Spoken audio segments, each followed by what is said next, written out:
It's happened again, as some of you are aware, but many maybe not. The NMLS exam is changed again as of October of 2015, of course, in response or corresponding to the new TRID regulations. And while these changes are certainly significant and important that you familiarize yourself with, what's not new is that would-be loan originators continue to make the same missteps in their exam prep that have been going on since the test's original iteration back in 2009.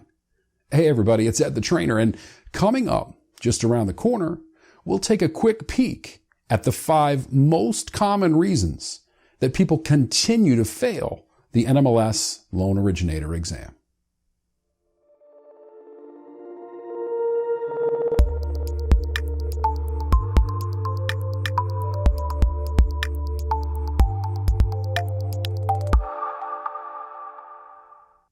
So listen, I've helped thousands of loan originators prepare for the NMLS exam since its original rollout back in 2009. From the wide-eyed newbie to the grizzled vet, whether it's an accredited 20-hour course or a few hours of live tutoring calls, it always seems to be the same things holding people back. So let's pull back the curtain for a few minutes and see if we can't help you avoid landing on the wrong side of that pass-fail line. Number 5. You're in the wrong class.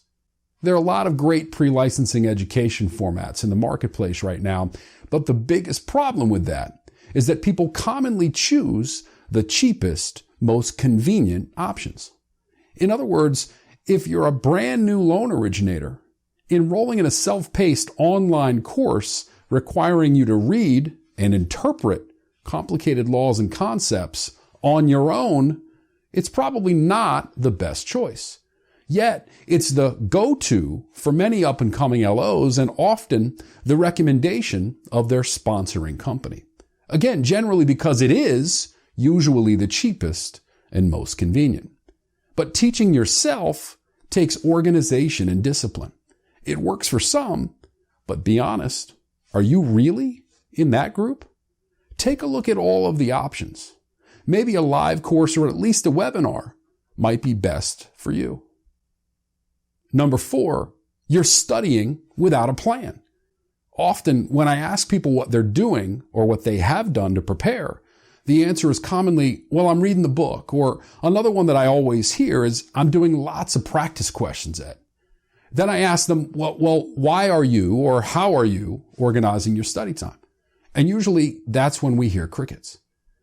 We'll talk about what the NMLS does in a minute to help you organize.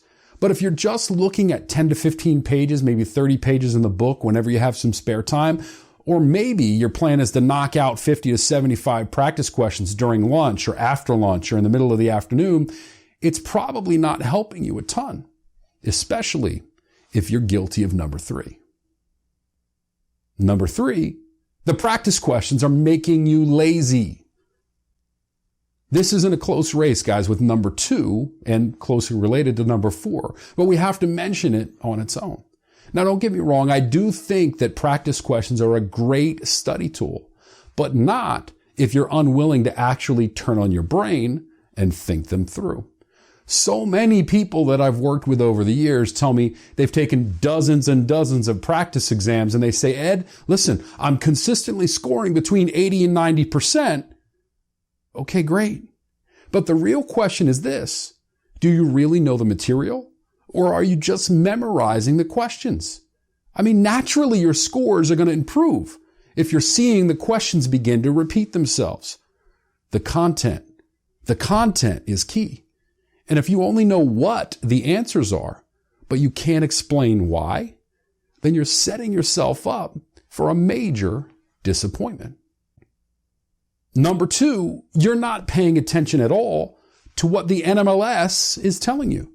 As I alluded to in number 4, the NMLS actually provides, in my opinion, the most useful tool of all, directly on their own website. It's called the Test Content Outline, and it gives you a clear roadmap as to what topics to expect to see when you show up at the test center. And even better, it gives you the weighting of those areas that you'll be tested on. Without it, guys, it's like driving across the country with only a list of the cities that you're going to pass on the interstate without having any idea of the exit numbers or which towns are worthy to stop for a tour. Or maybe you just want to stop for a quick bite to eat.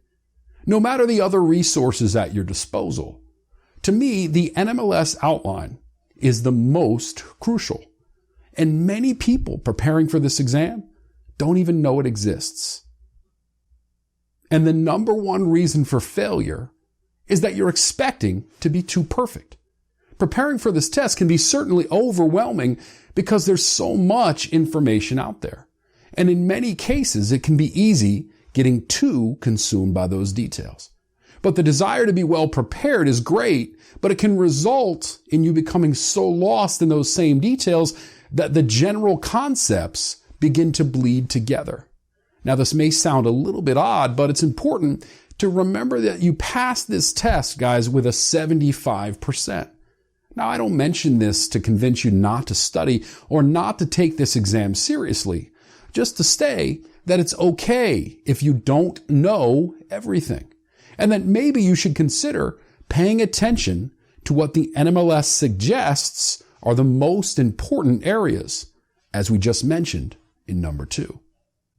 Now, whether you're a newbie just getting into the business, an experienced LO coming back to the business, or maybe you're considering making a move from a bank, if you're not preparing properly, you may be just wasting your own time and your own money. Have you taken this exam before and failed? Then you need to ask yourself, what are you doing differently in preparation for your next attempt? Are you just studying more? You got to give yourself a chance. Put together a plan that best fits your situation. Stop guessing and stressing. Could you use a simple study guide and a few helpful cheats to start getting your roadmap together? Then reach out to us and we'll send it over to you for free. And you may actually like some of our other ideas as well. I'd love for you to join our long list of success stories. Thanks very much for spending some time with me today, guys. If you don't need any help, but still want to keep up with some of what we've got on tap in 2016, just subscribe and keep an eye on your email box in the first quarter. We'll see you soon.